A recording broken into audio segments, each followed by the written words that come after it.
my channel. If you're new here, my name's Meg, welcome, and if you're returning, then welcome back. For today's video, I thought I would do a how to work with brands / brand red flags to look out for on Instagram video. I did do a video that was just purely how to grow your Instagram organically. If you want to check that out, it will be linked in the description box down below. But I didn't manage to say kind of everything that I wanted to say in that video, so I thought I would do a separate one just talking about brands, and also I do want to talk about the type of brand scams that you can fall for as a small blogger, because they're things that I fell for when I was first starting out. I understand that this isn't everyone's kind of video, so feel free to click off of this if it's not your thing. But if you do want to hear how to work with brands on Instagram, then please keep watching. So the first thing that you need to do before you even do anything, after you've done all of the steps that I talked about in the how to grow your Instagram organically, so maybe if you're watching this, maybe go and watch that first, because that will tell you how to set your Instagram up to look professional. Once you've done that, you need to decide what your niche is. So your niche is what your Instagram or whatever social media platform you want to use is what it's going to be focused on primarily. So mine is fashion. I do obviously do some beauty and skincare related things as well on my Instagram, but it is predominantly fashion. And if you looked at a list of all of the brands that I've worked with, about 85–90% of them would be fashion brands. So that's my main niche, and then I have smaller niches that kind of branch off of that niche, but they're still kind of in the same category, if you know what I mean. So obviously you can do other things too, but you need to have one main one that you stick to majority of the time, whether that be fashion, beauty, makeup, travel, lifestyle, fitness, whatever you fancy, whatever is something that you're passionate about, do it on that, you know. But you need to make this apparent on your Instagram page. So for example, if you were out shopping and you wanted a shoe shop specifically, but you looked in a window and you saw some shoes, but then next to the shoes there was an eyeshadow palette, and then above that there was a jacket, and it just had loads of different things in the shop, and you didn't know what the shop actually specialised in. They seem to just do a bit of everything. Whereas if you're after shoes specifically, you're probably more likely to go to a shoe shop, aren't you? And that's kind of the way it works with Instagram. If you want to work with fashion brands, you need to have a fashion Instagram. If you emailed a fashion brand, they're going to check out your Instagram. They do that with everyone that they work with or want to work with. If they go onto your Instagram and see that it's just full of pictures of your eyeshadow looks and selfies and not any outfit pics, they're not going to want to work with you, because your audience, your followers, aren't interested in fashion clearly, because they're following an account that does makeup looks and does selfies, you know. It would sort of be like a fashion brand selling loads of their clothes to a shoe shop. They're not going to get seen, they're not going to get sold, no one's going to be interested because they go to that shop for the shoes. Do you know what I mean? So the first thing before you do anything is you need to define your niche, and you need to present that niche on your Instagram. So if you are wanting to do fashion, for example, get a few outfits together, take some high quality pictures, and when you post them on Instagram, tag the brands of the clothes that you're wearing. Even if the clothes are old, still tag where you got them from, because they don't always have to be new clothes. I sometimes take pictures on Instagram and the clothes that I'm wearing are 5 years old, but I'll still tag the brand of where I bought them from if I can remember it, because it's still going to get seen on the brand's tagged photos. So it really doesn't matter whether it's a new item or not. Yes, they're probably not going to feature you on their page if you're wearing something from years ago, but you're still going to come up in the brand's tagged pictures. You're still going to come up with their hashtags. And once you've done that, once you've got, I'd say, a good 3 or 4 rows of what you want people to see when they click onto your Instagram page, that's when you can start deciding what brands you want to work with. I would say to write a list of maybe your top 10 or your top 20 brands that you would like to work with. Obviously don't be scared to start big, because at the end of the day, brands care less about followers these days and more about quality of content and engagement. And if you're producing high quality content and you're sticking to a niche, you're going to get good engagement, you're going to gain followers from that. So it is more about your engagement and your content than it is about followers. I've had brands before tell me that they don't work with any bloggers with under 10k followers, sorry, and then I've seen other bloggers that I follow that have under 10k that have worked with them. So if a brand tells you that, they're kind of trying to let you down gently, they're trying to be nice. But really, if you had like 7,000 followers or even like 3,000 followers, but you had really high engagement and really good quality content, the brand isn't going to think, well, we can't work with them because they don't have over 10k followers. Because at the end of the day, there are people that have got thousands and thousands, hundreds of thousands of followers that probably don't engage with their audience as much and don't have as good an engagement rate as, say, a smaller blogger. Write a list of brands that you want to work with, make them brands that have the same sort of values as you, brands that you already like. Look at what clothes you've got in your wardrobe. Who are they made by? Are they misguided?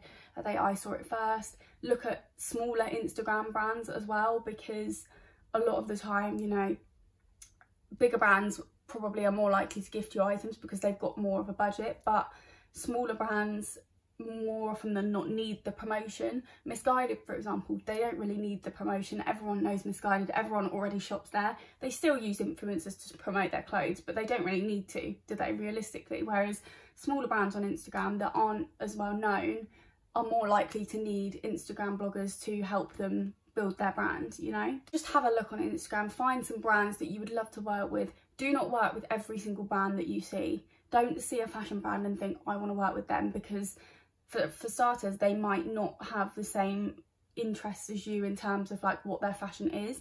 I would never work with a brand, for example, that stocked real fur coats, because I don't agree with it. I just think you have access to faux fur these days. People don't really care whether it's real or fake, so just use faux fur. I think if you've gone out of your way to make sure that the fur is real, you're not the kind of brand I want to work with. And I have had brands before reach out to me and ask if I want to work with them, and I've said no for that reason. If it's a brand that stocks clothes that you would never wear and you don't genuinely like, don't work with them, because if your followers know you, and I feel like my followers know my fashion sense by now, they're going to know if you're promoting something just because you got it for free. Don't see this as a whole like, I just want the clothes for free, because if they're not clothes you're going to wear, it's just a waste and someone else could have had them. Do you know what I mean? So on the topic of finding the right brands to work with, I'm gonna kind of go into the whole brands to avoid working with now. This section of the video is going to be predominantly about brands to avoid. So as a small Instagram influencer, it is very easy to be tricked by brands into scams, essentially. And when people hear the word scam, I guess you think of like people calling you and trying to get money out of you, or like obvious things that are obviously scams that you wouldn't fall for. But with brands on Instagram, it's very cleverly done, and it is easy to fall for it if you don't know to look out for it, if that makes sense. So the first one that I would avoid at all costs, I get this, and I'm sure majority of girls on Instagram get this, people or brands commenting on your photos saying, we love your page, DM us to collab. First of all, if they wanted to collab with you, they would contact you. They wouldn't ask you to contact them. A lot of the time they are spam accounts anyway, but they have essentially just gone through and commented on people's Instagram posts, and they haven't looked at your profile. They don't even know what content you produce. They've just done it as a way of getting people to buy off of them. If you message them and say, you know, you commented on my picture asking me to DM you, they are always going to tell you to buy something at a discounted price. First of all, it is not a collaboration if you are paying for the item. Even if it's at a discounted price, it's not a collaboration. It isn't a collaboration if you have to pay for the shipping. A collaboration should be mutually beneficial for the influencer and the brand. So if a brand gifts an influencer a free item, that's beneficial to the influencer. The influencer then has a job to do whereby they promote that brand on Instagram using the item that they've been given, so that's beneficial to the brand. If you are buying anything from a brand, whether it's discounted or not, you are essentially giving them custom and free promotion, because you've gained nothing from that. You've lost money and, you know, you've got nothing out of it. You're promoting a brand that's giving you nothing. And it's so easy for people to sit there and say, you know, influencers just want free stuff, and you know, it's not the case for me anyway. There might be some people like that, but for me, I just like working with brands. There are plenty of brands that I do buy from. Like, people can easily go and look at my Instagram and think that everything I get is for free. But if you actually look at my Instagram, you'll see that not every single post that I put up is an ad. I still buy clothes. I don't get all of my clothes for free. I still support brands that I don't work with. Like, it's not about that. So yeah, if any brand ever asks you to pay for shipping or pay for the item, even at a discounted price, say no. And you can say no politely. You can be like, thank you so much for thinking of me, but unfortunately I'm only looking to do gifted or paid collabs at this time. 9 times out of 10 they will either not respond to you if they are a bot, or they will try and convince you. They'll say that you'll get exposure on their page, and I tend to just stop replying when they start doing that, because it's very clear that they are just trying to get money out of you. Or they'll say, you know, we're still a small brand at the minute, we can't afford to do gifted collabs, which is completely fair enough. Of course it is. Like, I understand that not all brands can afford to just be sending out free clothes, especially brands that actually make the clothes themselves. So that's completely understandable, and I get that. But when it's brands that are quite clearly not real brands and they're just commenting on your Instagram to try and get you to buy something off of them, it's a complete no-go. Another one that's very annoying, and I urge anyone that gets these followers to remove them as followers as soon as you get them, the scouts or the ambassador scouts or the brand ambassador people that you get on Instagram. For example, one brand that I get messaged from quite a lot is a brand called Shining Style, and normally it will be the brand name shiningstyle.Christina, and Christina is the name of the person you're talking to. And they will essentially message you and be like, we can offer you 30% off of our products, and we'll give you a discount code for your followers and all that. And they'll say, yeah, we'll expose you on our page, we have this amount of followers, you'll get exposure. But at the end of the day, they are asking you to buy something. Like, you're not gaining anything out of it. And also, another thing that they like to say is, we'll give you a discount code, and if it's used 3 times, then we'll gift you an item. But realistically, I'm not going to lie to anyone here, the likelihood of people using your discount code is very low. I get given discount codes for brands quite a lot that I work with, like Ideal of Sweden, I've got a discount code for. I've got a discount code for the Udi, I've got discount codes for quite a few brands that I've worked with, but they're well-known brands. Ideal of Sweden is a massively well-known phone case brand, Udi is a well-known brand, Zaffle, I have a discount code for Zaffle, they're a well-known brand. People are likely to use that. If it's an Instagram brand that no one's ever heard of, no one's ever bought from, you've got a discount code for them, no one's going to use it, because, like, why would they shop somewhere that they've never heard of when they're just going to go to brands that they do know? And do you know what I mean? So the likelihood of your discount code being used even once in those situations is low, which is why you don't ever accept those ones either. I'll give you a little story time, a couple of story times actually. So when I was first starting out on Instagram, I had a brand do the whole DM us to collab thing, and back then I didn't realise that it was a scam, so I DM'd them and they said, you know, we'll give you a discount code, you can buy an item from us, we'll give you a discount to buy it, and as soon as you receive it, take a picture in it, post it on Instagram, tag us, and as soon as you've done that, we'll send you a free item. So I was like, yeah, I'll do that, because obviously I was completely unaware of those types of scams. I didn't really understand what a collaboration was. I thought at the time I had maybe 1,000 followers, so I thought, you know, I'm never going to be able to get gifted collaborations with that amount of followers, so I should just take what I can get, I should just be grateful, all that stuff. So I bought a jumper from them, and it is a nice jumper to be fair, but I could have got it elsewhere, you know, it's nothing unique.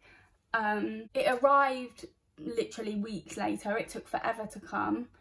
And then I posted an Instagram post in it, and I tagged them and I sent it to them and said, you know, I've posted, said to me that once I posted in this item that you would give me a free item. They never replied to me, and I don't even think that they're an existing brand anymore.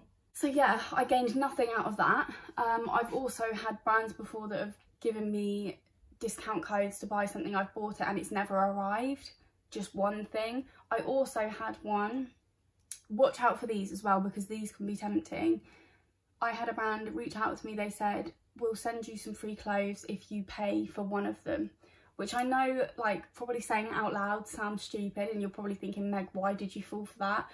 But basically they said, you know, if you choose 5 items that you like, put one of them in your basket and then send the pictures of what you like over to us, and when we send out your order we'll put the 4 free items in it with that order. So I did. I can't even remember what it was. I think I bought a dress and it was like 30 quid, which normally I wouldn't, well now I wouldn't pay for anything, but like I wouldn't even pay that much if I really wanted to work with a brand, let's say, and they said we can't offer any gifted, but if you buy something at a discounted price, we'll consider you for the future. If it was a brand that I really wanted to work with and I'd wanted to work with for ages, I probably would do it because I buy from them anyway, so it's not like I'm losing out on it. But this was a brand that I'd never heard of, and actually a brand that didn't even end up existing. So I paid £30 for this dress. It never arrived, and when I went to email them, their email said that it had been disconnected, and when I went to find them on Instagram to message them, their Instagram page was gone. So they weren't even a real brand. They were just someone posing as a brand to get money out of people, and that's 30 quid that I never got back, because by the time I realised I'd been scammed, I didn't really know how to go about it. I didn't know if there was a way I could get my money back, but I'm pretty sure there wasn't a way anyway. There might have been, but if there was, I didn't know what it was at the time. So I lost 30 quid for no reason. And it is very easy to fall for it when you're just starting out. So beware of those brands. So essentially, guys, the moral of the story is a collaboration should be mutually beneficial for the brand and you. If you're not benefiting from it, i.e. you're paying for shipping, you're paying for the item, or you're being given a discount code on the promise that you'll be gifted an item after it's been used, that's not benefiting you. On the subject of it though, understand that you're not going to be able to work with every brand that you want to work with. Brands have a budget, probably each month, each 6 months, I don't know, depends on how big the brand is, I guess. Brands like Misguided, PLT, I Saw It First, they've probably got a budget that they use every single month on influencers because they can. They're big brands, they've got the money to do it. Smaller brands, you'll probably find, don't look for promoters very often, and when they do, they tend to choose people that have already bought from them or that are already interested in their brand.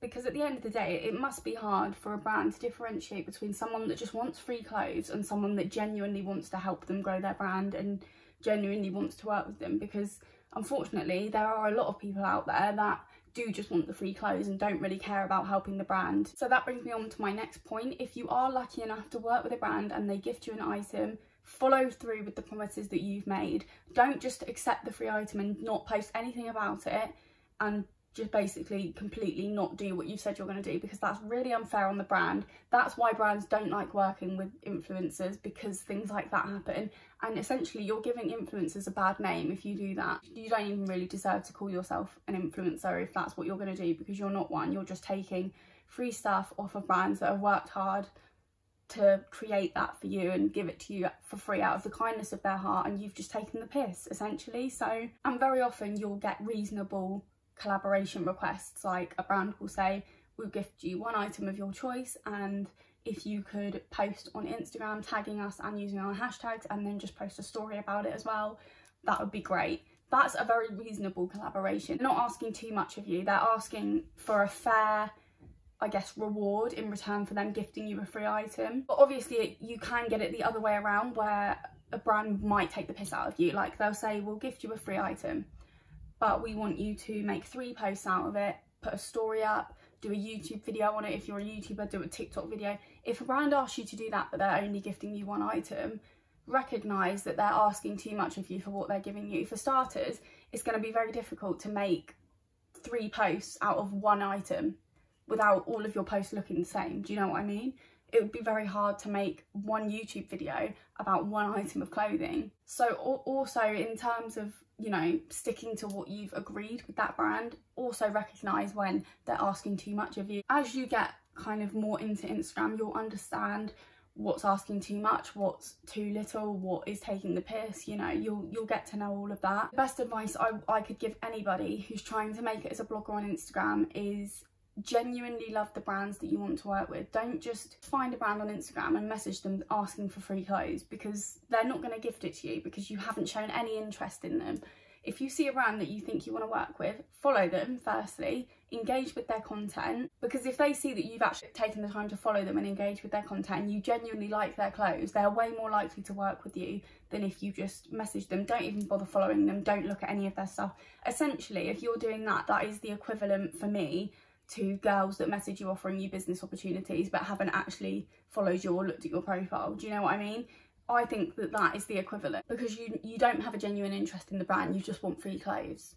And that's not what it's about. That's not what Instagram blogging is about. And also, very often, if you do follow a brand and support them, in the future, if they are looking for anyone to promote for them, they're automatically going to look to the people that genuinely support them, as opposed to just random people that have never engaged with their content but have a few followers. Do you know what I mean? And if there is a brand that you really want to work with that can't work with you at that time for whatever reason, and it's a brand that you would normally buy from and you would normally support, buy some clothes from there, take some good pictures in them, and that way the next time you want to work with them, I normally would leave it about 6 months to a year before I contact a brand again.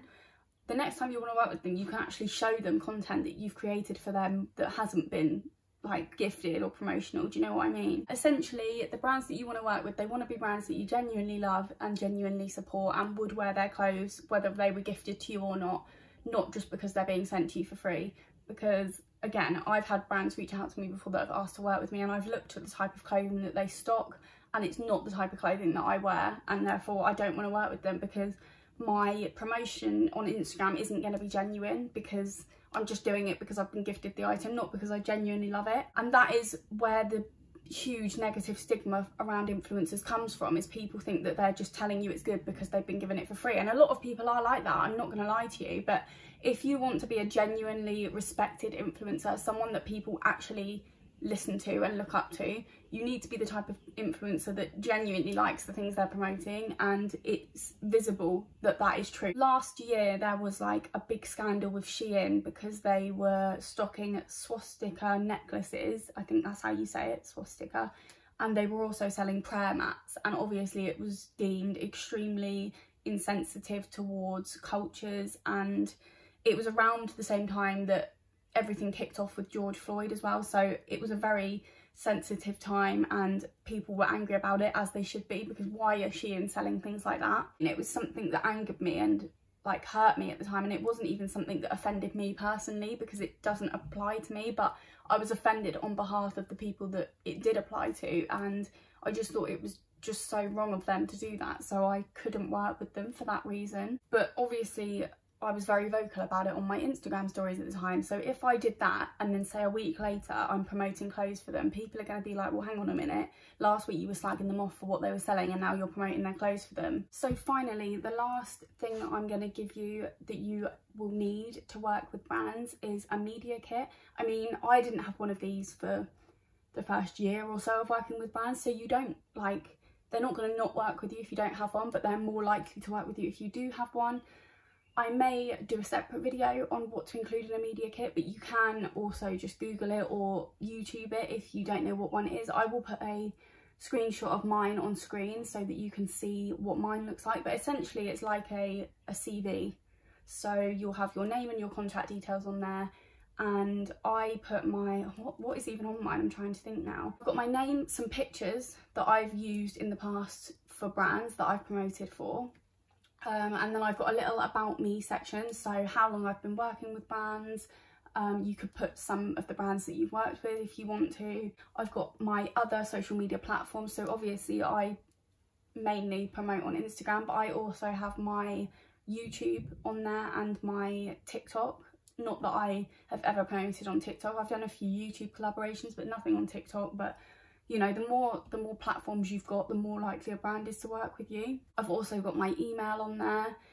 Even though I use that same email to email the brands with my media kit, I still put my email on there in case a brand ever asked for it and they didn't have my email address. And then I've also got my Instagram insights on there. So I've got my follow account, I've got my average likes and comments per post, I've got my average impressions per week and my average accounts reached per week.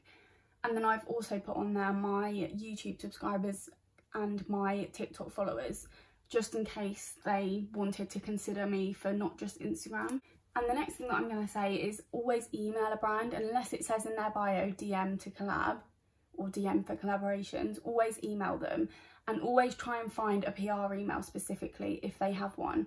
So normally if I find a brand that I want to work with, I'll go onto their website. Sometimes they actually have in their bio for collaborations, email collaborations@blah-de-blah.com, which is great because then it's right there in front of you. You don't need to search for it. But sometimes they don't have that. They'll just have a general customer service email and that's it.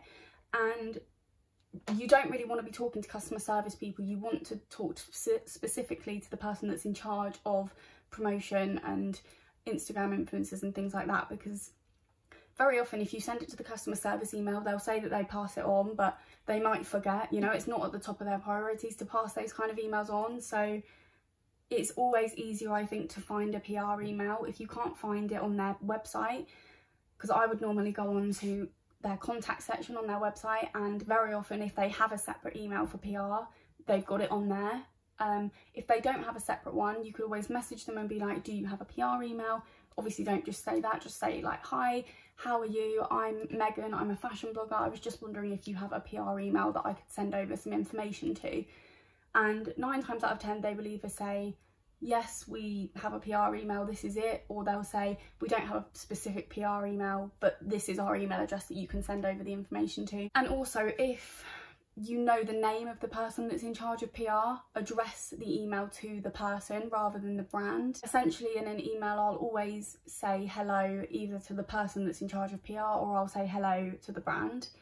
I'll introduce myself, say that I am an Instagram blogger and that I'm based in West Sussex in the UK. Sometimes if it's like a local brand, or if it's a brand that I know is in England, I'll just put West Sussex. If it's an international brand that's based in Australia, for example, I'll put the UK, because someone that's based in Australia isn't going to have heard of West Sussex if they're not from the UK. I basically just say that I'd be interested in creating some promotional content for them. I always put a paragraph where I talk about what I like from their brand specifically, because then they know that you haven't just copy and pasted an email, you've actually taken the time to write it from scratch, you've actually checked out their website, you've actually looked at their clothing, you know what you like about it. So I'll always name something that I like about it and where I would wear it and that I know my followers would like it. I will be specific about what I'm going to do, so I'll say I will create a post and a reel featuring an item or items from your brand. I'll always put my audience demographic, so 82% women aged 18 to 24, and I always end the email with, I look forward to hearing back from you, rather than I hope to hear back from you. I put, I look forward to hearing back from you, because that's manifesting that you're going to hear back from them. And also I will always put, and I'm excited about the prospect of working together. And I'll always sign it, best wishes, Megan. And then I always obviously link my Instagram profile, and I'll put my media kit in there as well. If you guys are interested in a good email template, I will link a video below by a girl called Alice Hope on YouTube. She's the person that I actually got my email template from, because hers was so good that I was like, I need to not copy it, but take that and make it my own sort of thing. So I'll link her video where she talks about her email template down below, because it's so good. And honestly, out of all of the help I've had over the years with Instagram, her YouTube videos have probably helped me more than anything. I think that's it. I think I've covered everything. If anyone has got any questions or something that I've missed out, please leave it in the comments below.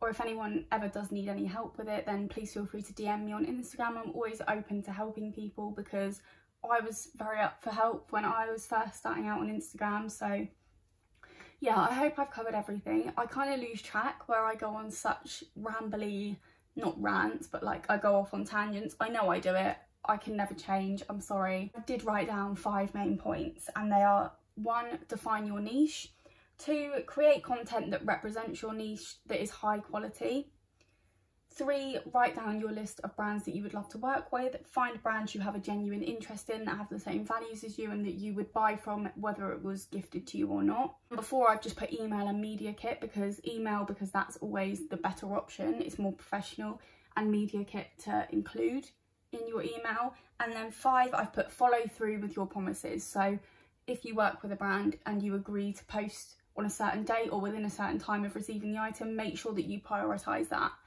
Yes, I'm aware that people have jobs alongside Instagram. I do, although I haven't done it for 5 months now. even when I was working, I was still able to put aside a day of the week that was one of my days off, where I would get all of my content for that week and make sure that I had it set up ready to be posted when it needed to be posted. So just make sure that if you are lucky enough to work with a brand, that you do what you say you're going to do. You hold up your end of the bargain, do you know what I mean? So yeah, that is my tips on how to work with brands and brands to avoid. I really hope you enjoyed this video. If you did, please give it a big thumbs up and subscribe to my channel if you haven't already. Thank you all so much for watching, and I'll see you in my next video.